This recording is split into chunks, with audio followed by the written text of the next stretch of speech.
morning. Today is 29th of July, 2026. This is the Defense Reports Wires Brief, your daily roundup of the latest defense, intelligence, and international security news. I'm Stuart Webb, and here are today's top stories. Iran targeted a U.S. airbase and Central Command in Jordan. Jordan has frequently downplayed the U.S. presence in the country. The IRGC said it launched several ballistic missiles in response to U.S. actions in Iran.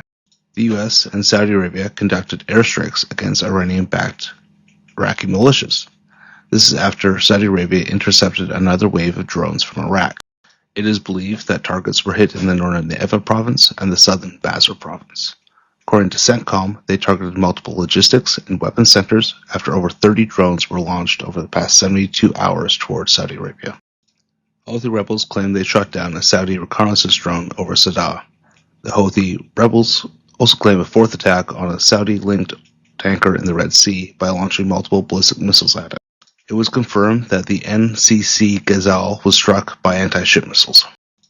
There are reports that Iran will receive its first shipment of Chinese-made man-portable air defense systems, or MANPADS, in the coming weeks. It is believed that up to 400 MANPADS and a subsequent inventory of QW-12 and FN-16 missiles were purchased. This would significantly increase Iran's air defense capabilities after months of fighting.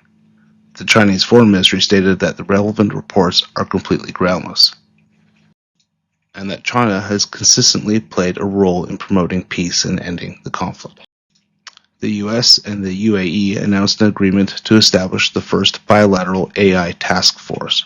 According to CENTCOM, the task force will focus on integrating AI applications to support intelligence, protecting critical infrastructure, and monitoring the regional security environment. The task force will be named Task Force Talon Synapse. The UAE hosts a considerable number of data centers in a Hamas delegation arrived in Cairo for further talks on the implementation of the second phase of the Gaza ceasefire. The delegation drafted new language on two of the most sensitive areas: the group's weapons and the status of Hamas government employees in Gaza. The agreement has been amended several times, but no full agreement has been reached so far. UN peacekeepers found ammonium nitrate explosives in southern Lebanon. 4 tons of the explosives were found in a Lebanese border village, which was under Israeli occupation. Lebanon is tightening the control of its ports, which will dry up Hezbollah funding sources. The government is conducting a broad campaign to control its seaports, the airport, and border crossings. The aim is to restrict Hezbollah's logistical infrastructure by disrupting smuggling through the Syrian border, the Beirut airport, and the port of Beirut. Ukraine attacked an oil refinery and a wild berries logistical warehouse in the Ryazan region in central Russia. Defense-Port published an article this week on why Ukraine is attacking wild berries facilities. A link will be provided in the show notes. Please check it out. Russia's Federal Security Service, the FSB, charged the founder of the Telegram messaging app with aiding terrorist activities. There is an international warrant for his arrest. The FSB claims that Telegram's management failed to remove channels, chats, and bots used to organize and carry out sabotage attacks inside Russia. The internationally recognized government ordered the army to regain control of a gas plant after protesters forced it. The army is tasked with retaking the Melita gas complex and reopening the gas pipelines and gas supply to the country's power plants. Protesters have been angered after frequent and prolonged power cuts. Protesters shut off the gas valves supplying power plants, risking a general collapse of the Libyan power grid. Senegal's president is in Mali for an official visit and to carry out discussions with the head of Mali's military junta. It is believed that the two will discuss the security situation, military cooperation, and freight transport. Mali receives fuel from tanker trucks originating from the port of Dakar in Senegal. JNIM has imposed a series of embargoes on fuel and other commercial goods entering the capital and other areas in Mali.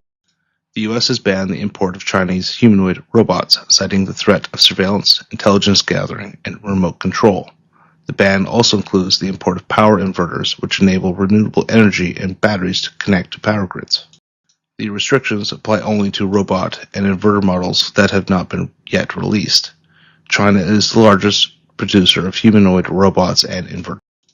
The South Korean Defense Ministry issued a public notice of a draft bill on nuclear-powered submarines.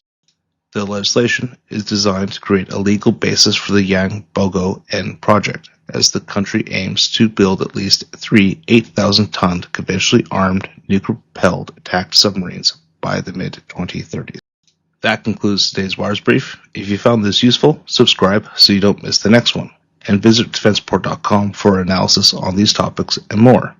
And until next time, have a good day.